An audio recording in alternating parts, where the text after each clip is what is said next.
instead of coming down with my palms and pawing around on her, I am instead going to come in with my feet. So when we're coming in, you know, especially all of our massage therapist friends, our rock climbing friends, anyone that works on a computer, I mean, pretty much everyone, jiu-jitsu, I mean, everybody needs this work to the forearm. So when we are doing this work, your heel is on the mat. That is your base.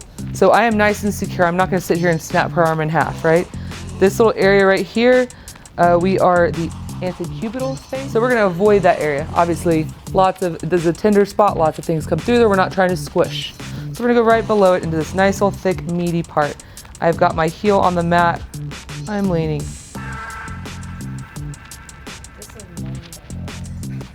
And so right now I'm just kind of like, I'm feeling, and I know that as I go towards the wrist, that's more tender, the muscles are thinner. So I'm not going to sit here and plop around like I just did in the big old thick part. I'm just very light near the wrist. Nice.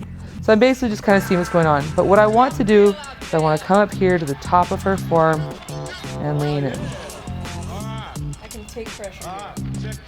Cool. So we're hanging. You can do whatever if they want more pressure. If they don't want more pressure, you can like stretch. You can do a little side. What?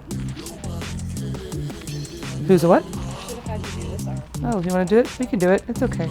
Rotate over here. I'm gonna show you how to do it on this arm. All right. So we're here. That was a little meaty there. Oh yeah, this is a meaty one.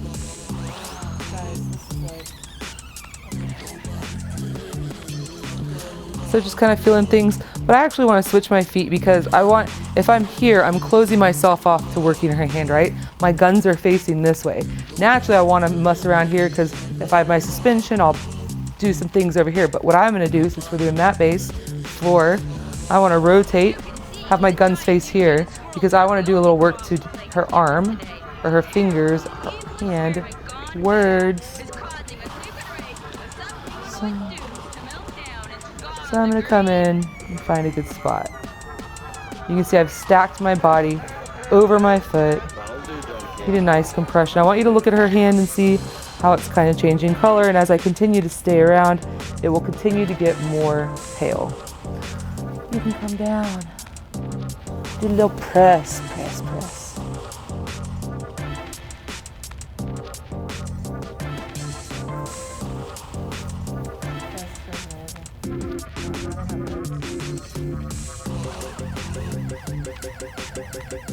Open your fan lines.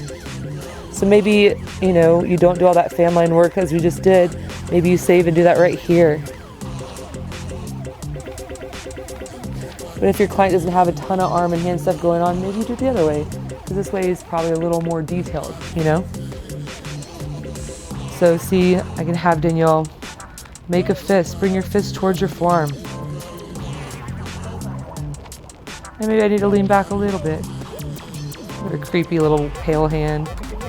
Zombie hand. Rah. Go ahead and wave your hand side to side. So what are we doing, guys? A little pin and stretch right here, right? And sometimes I growl with them so they know that like I'm here with you. Go ahead and make that fist. There you go. And bring it towards your forearm. Yeah, you're so good at this. And you can let it release. So look how creepy her hand looks. No blood. Look at the zombie hand. So very important that we come out of this very slow. So here we go. We're gonna slowly, you can barely tell that my foot is moving, and watch that hand whoosh. And as a receiver, you're gonna feel this whoosh. Yeah, the sound effects are real. And you can let her move her hand around. If I wanted to do more passes, I'm gonna come in and just kind of shake it out. You know, it's like when you have that numb, tingly feeling, like you don't want it to do that again until it's kind of passed. Well, until it's passed. No, you go. When you're doing this, like it definitely, as a receiver, will feel numb and tingly. And your clients will be like, it's tingly. And you're like, yeah, dude. It's okay. Yeah. That's the point. I mean...